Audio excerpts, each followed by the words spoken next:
So what's up mga par, no? So sa katagal-tagal natin nagbiyahe ay nakarating na rin kami dito sa Panama. So ayan mga par, magta-transit kami dito. So ayan, nag-prepare na kami ng pilot ladder para sa aming mga bisita na taga Panama. So ayan mga par, nakasign pala kami dito sa app station. So mag-transit lang kami dito sa Panama. So ito yun mga par.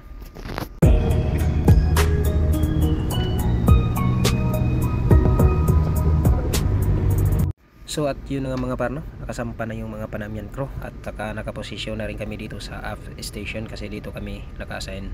Kasama ko pala dito si Maestro at saka si Nung Pads. So yung 1849 mga par, yan yung maghihila sa aming barko.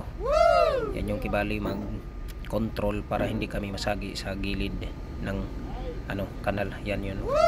So mga 2 meters lang po yung distansya niyan mga par, yung clearance gilid sa aming barko.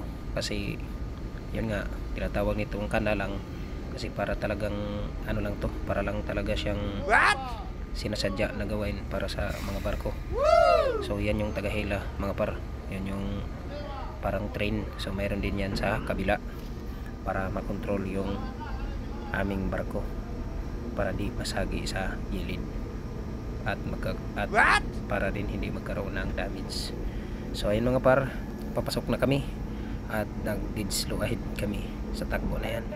So ayun mga par, tingnan muna natin. So let's go. Iwag report.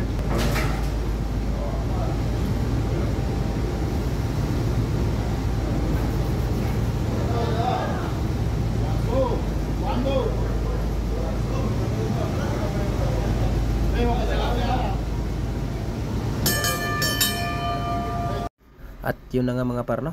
Nakapasok na kami sa unang gate. So yung gate na yan mga par ay magsisirado yan at saka yung tubig ay aangat.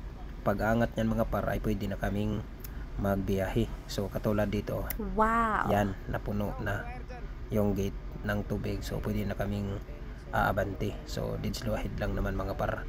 So ito palang dinaanan namin ngayon ay tinatawag na Miraflores Locks Panama di Canal. So Miraflores po to mga par.